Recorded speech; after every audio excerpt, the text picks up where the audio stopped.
Hello and thank you everyone for attending today's webinar, Debunking the Myths of Servo Worm Reducers, brought to you by Design World Magazine and DieQua. I would like to thank our presenter, Tom Kahn, for being here today.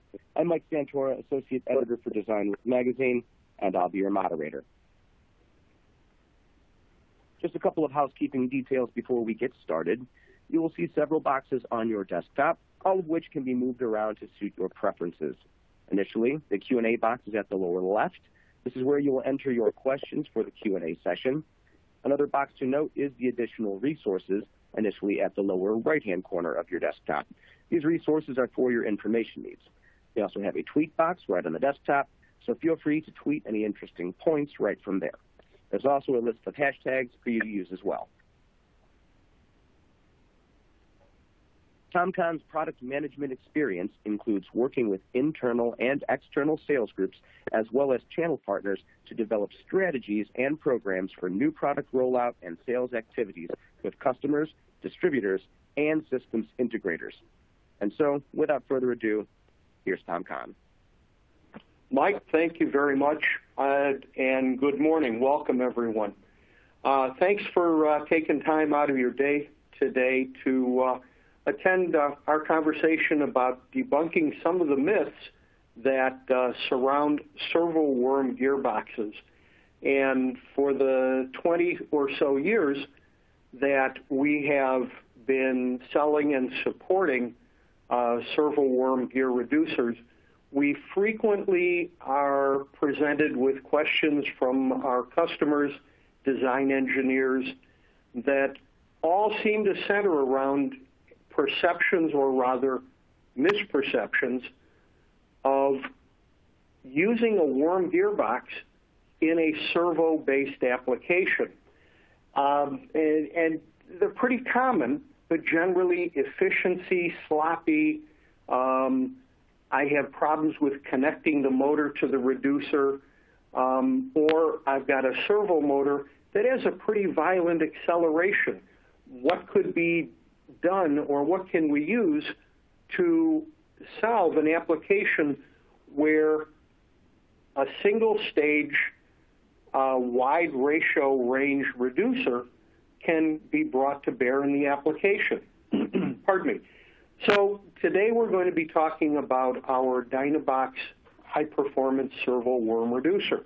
As you can see, this reducer offers backlash levels as low as 1 arc minute, a wide range of ratios in single stage all the way up through 90 to 1. We can handle up to 6,000 RPM, and we have 4 or 5 options for output configurations, well suited for a wide range of servo applications. Many application solutions can be solved with the high-performance worm. Generally, when we look at applications, one of the characteristics that frequently is brought to the table is, I need a reducer. Well, generally, the first solution that might come to mind is an inline planetary solution. However, this does occupy a considerable amount of axial space, and it may not be the best suited if there is a tightly confined application configuration.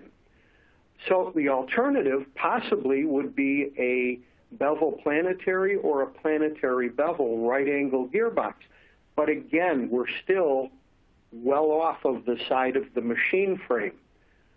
The option, in the case of the DB series, here we can see a nice, small, compact housing, generally the width of the servo motor, tucked very neatly, very cleanly, and very space efficiently to the side frame of the machine.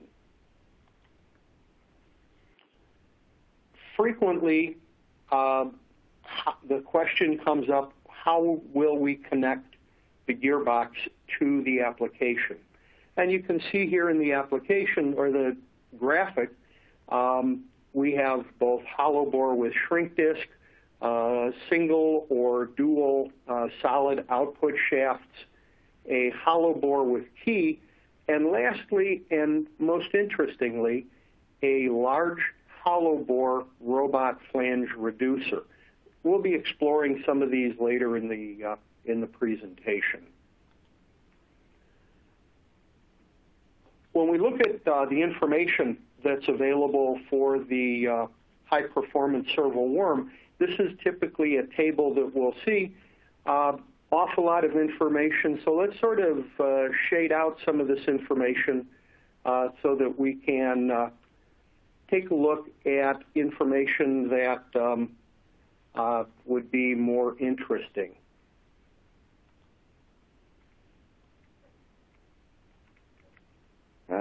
And we're having a little technical problem here. There we go. So N1 is the input speed that is available for the reducer. And we're going to concentrate on 3,000 RPM. Typically, low inertia servo motors, their nominal performance is 3,000 RPM.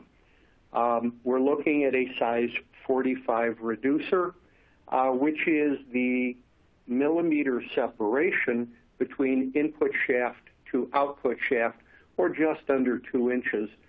And we're looking at a ratio of 10.25 to 1. We look at our continuous running torque, which is 53 Newton meters, acceleration torque at 88. Now, one of the perceptions about servo reducers is their inefficiency. Here, we see that we are 91% efficient. Generally, efficiency for a servo worm is a consideration of ratio and input speed. So very slow applications will be less efficient, as well as very high. Mid-ratio, mid-speed range, very good efficiency.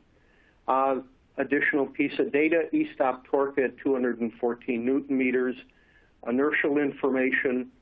We'll talk a little bit about reversibility, or the ability of the load to overhaul the reducer and the motor.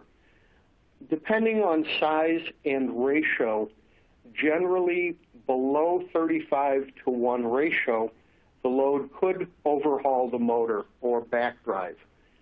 Above about 35 to 40 to 1, it becomes less back drivable. And when we get above 49 to 1, we are non-back drivable, or it's considered self-locking. Some additional pieces of information shown here on the table are the radial and axial capacities of the reducer itself. So here we're looking at a high-performance unit with good, robust construction, great efficiency,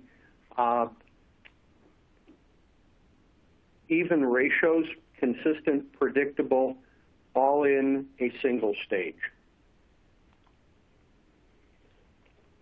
When we start talking about the servo high-performance reducer, frequently people will look at the gearbox and cannot differentiate what is it about the gearbox, the servo worm reducer, that lends itself to these capacities, these capabilities.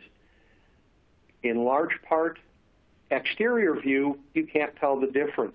However, on the inside is where the key differences are of our high-performance servo worm, and we're going to explore some of the construction differentiators that really set aside the capabilities of our reducer.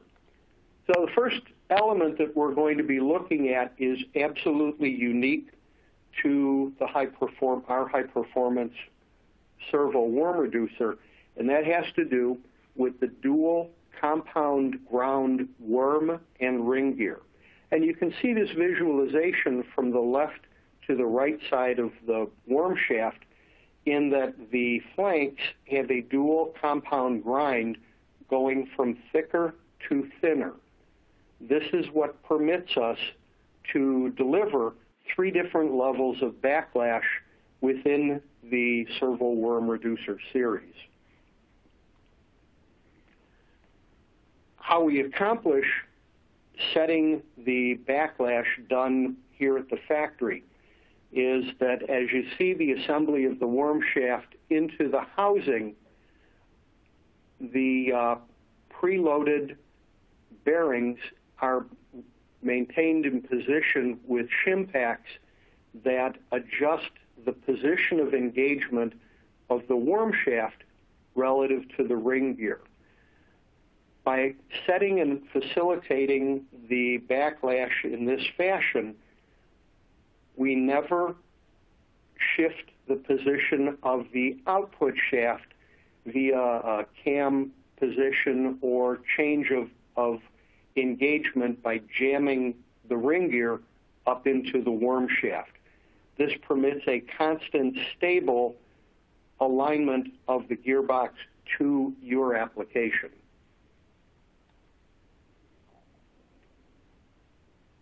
Because worm gear reducers are predicated on a sliding friction as the worm shaft rotates, driving the ring gear, they do generate friction translated to heat. In order to maintain and deliver consistent and predictable backlash, this is accomplished by a three-bearing design structure. On the back end of the gearbox are opposed taper roller bearings that hold and maintain the position of the worm. We know that the worm shaft can elongate, and we manage that with a radial ball bearing that has the ability to float within a thermal expansion chamber. This maintains a consistent alignment between the worm shaft and the ring gear, consistently delivering high performance of the unit. Recognizing that there will be some elongation from thermal expansion, the use of a torsionally rigid zero backlash stainless steel coupling isolates the worm shaft from imposing axial load on the servo motor. Conversely, also, we're eliminating any elongation from the motor side. The range of motor adapter flanges permits us to mount, for all intents and purposes, any servo or stepper motor onto the precision servo worms.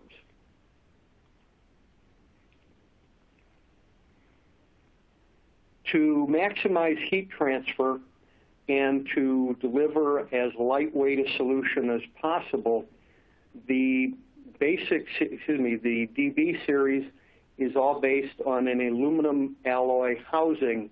Again, lightweight, good thermal transfer capabilities. Additionally, the housings are all machined in an integral system so that we ensure that machine mounting surfaces are always in proper alignment. As you can see in the graphic, on all corners of the reducer, and we'll be exploring some of the other mounting options as well. To help facilitate mounting the reducer into the application, there are a large number of drilled and tapped holes that permit the reducer to be bolted directly together with the machine frame via the drilled and tapped mounting holes. Also large through holes, again, permitting a very wide range of mounting options for your application. In order to maintain concentricity and consistency, both sides of the reducer's output configuration have machine tolerance pilots as well as bolt circle patterns, again, to help maintain ease of integration onto the application.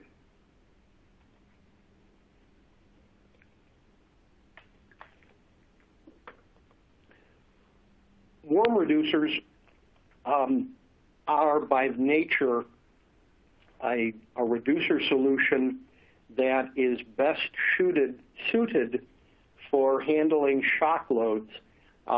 In DieQua's high-performance servo worm, when the technicians are performing a gear mesh conformation, we will use a pigmented lubricant to confirm the position of engagement. Also, this verifies the utilization, the surface area utilization. And here you can see with the bluing pigment lubricant that we're getting better than 90% surface utilization.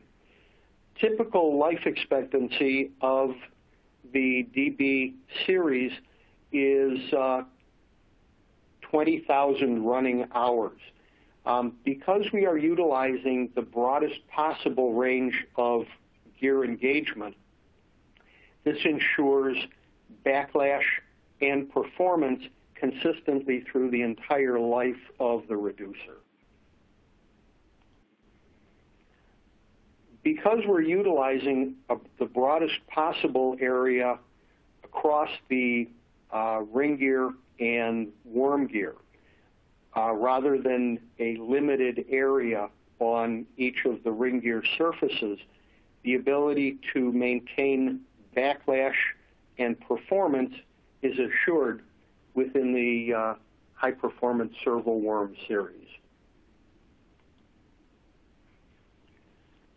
In order to deliver the highest level of torque as maintenance-free as you possibly could get from a gear reducer, we employ oversized taper roller bearings with the output shaft. Here we can see the output shaft's mounting flange. The ring gear is both bonded and pin mounted and then permanently locked onto our output shaft. This ensures a very even, smooth torque with low maintenance. I mentioned that one of the output capabilities or options available for this series is a robot flange. These are ISO 9409 standards that employ multiple fastener drilled, tapped, threaded points as well as a dowel pin. Additionally, the hollow bore from smallest to largest is 25 through 80 millimeters. This permits, in combination with the taper roller bearings, the use of this robot flange for driving pinions, or in some applications, dial index tables directly mounted to the output robot flange. Additionally, with that large hollow bore, plumbing, pneumatics, fibers, power can be brought right up through the center of the reducer up onto the application.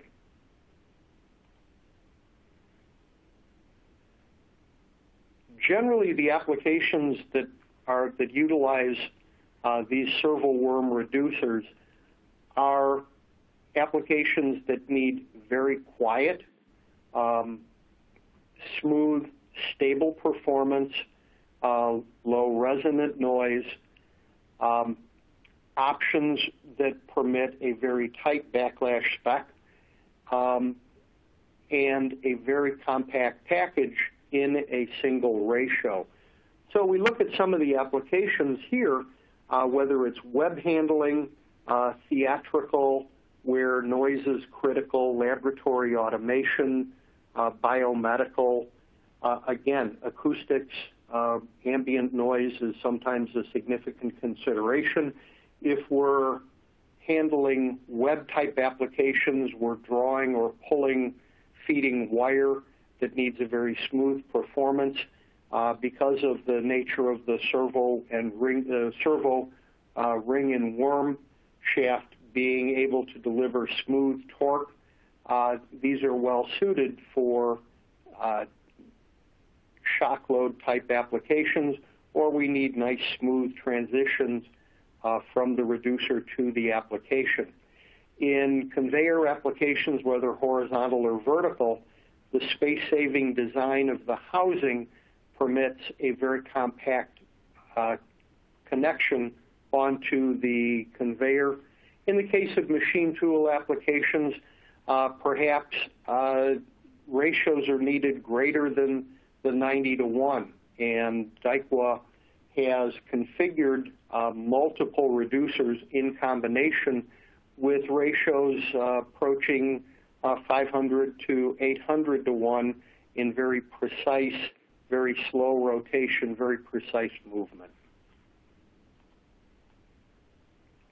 So in summary, in the case of the DB series, 9 exact ratios, backlash as low as 1 arc minute, 5 different options for output, torque capacity up to almost 2,300 Newton meters.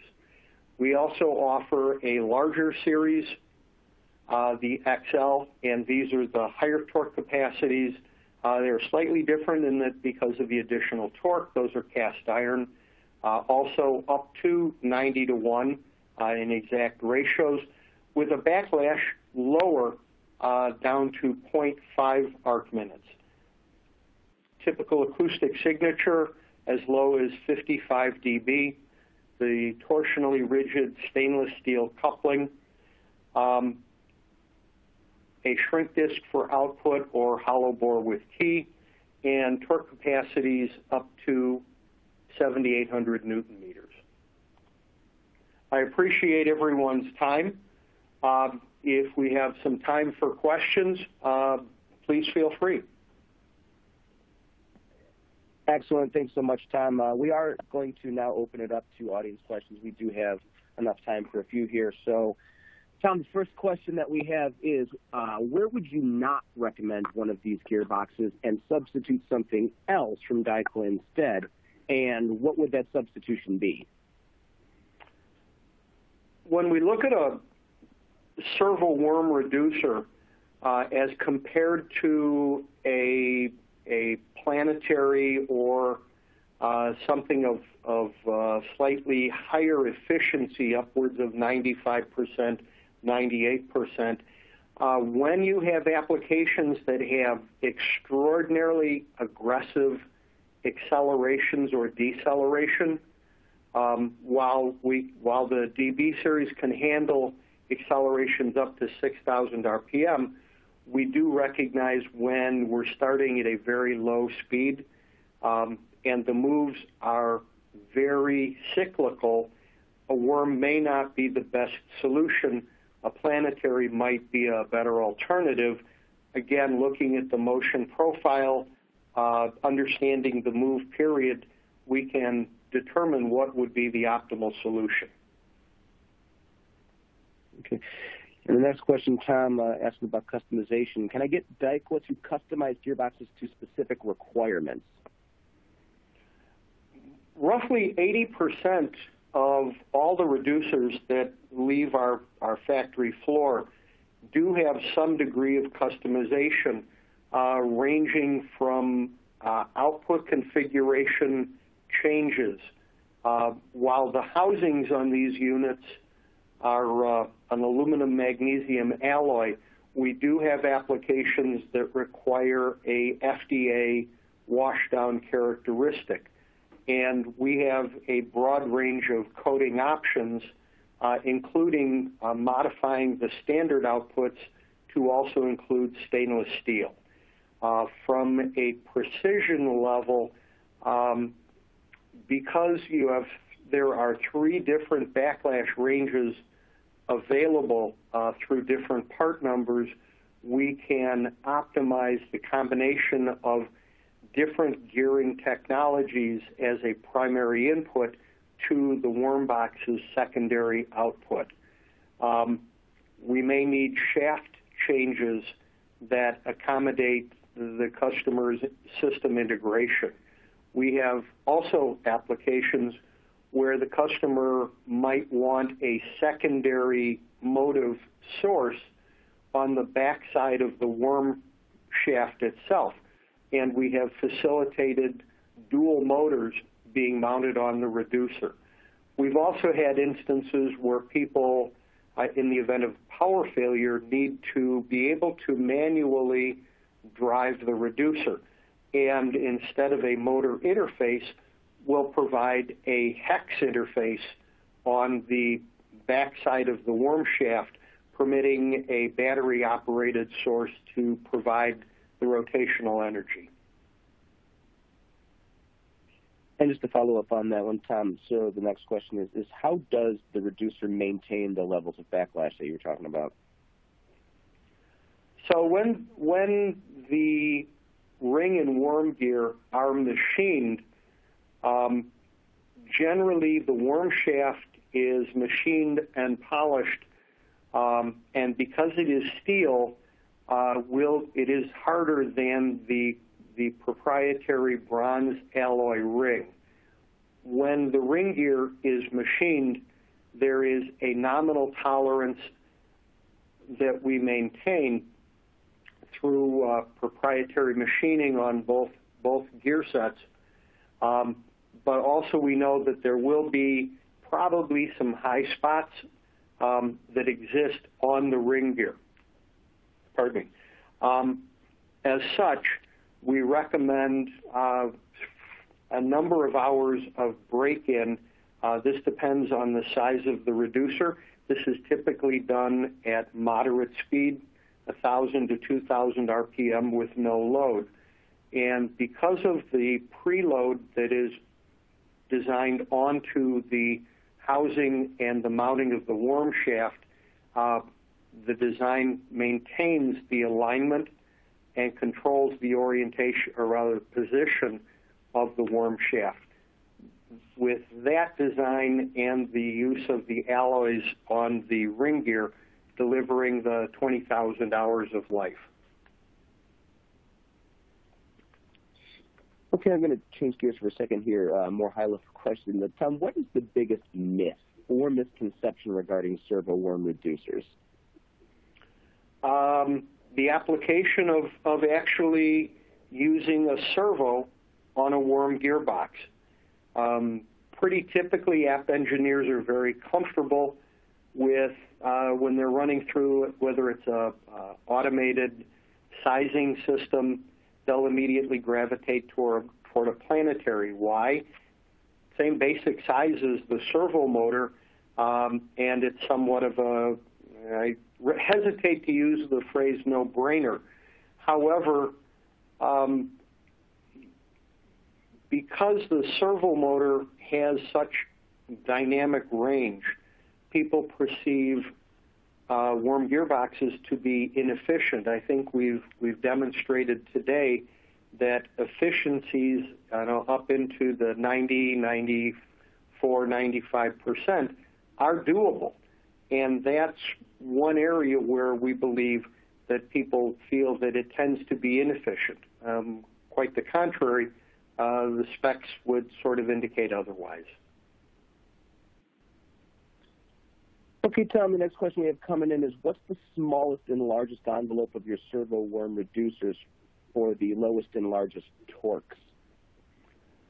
So I mentioned earlier during the presentation that the size 45 references the center line of input to center line of output separation.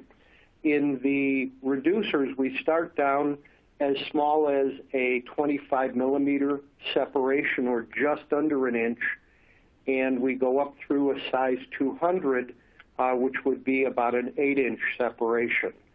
So in the case of the size 25, our torque ranges are probably in the 8 to 10 Newton meter, and when we get up to the size 200, we're at about 7,800 Newton meters. Okay, I want to see if we can get through a few more questions here, Tom. So the next one we'll move down the line is, what's competitors' gear face utilization, average and life? I think you should be able to see that there too. Mike, could I ask you to repeat that question, please?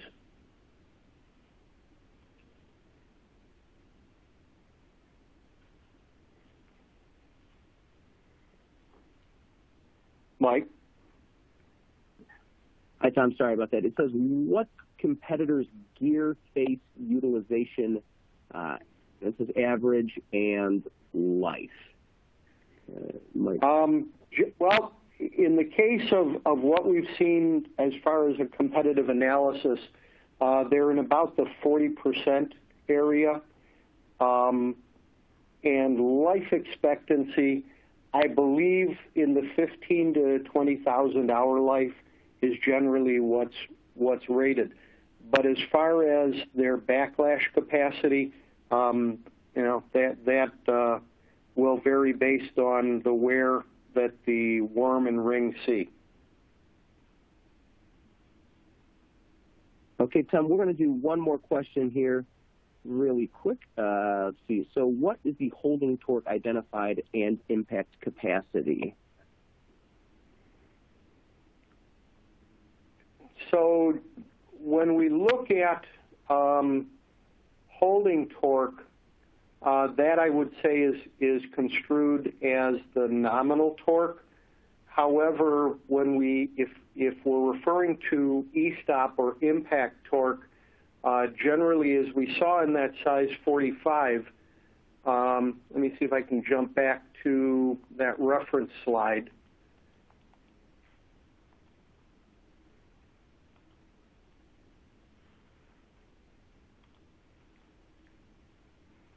So here, if I look at nominal torque, and this would be a 10.25 to 1, we see we're nominal torque at about 53 Newton meters. My e-stop torque is 214. That value typically is rated over 1,000 times or occurrences for the life of the gearbox. Where we're transmitting the shock across and into a softer material, it is better tolerant of shock. Exceeding that by more than 1,000 times would probably be detrimental to the gearbox.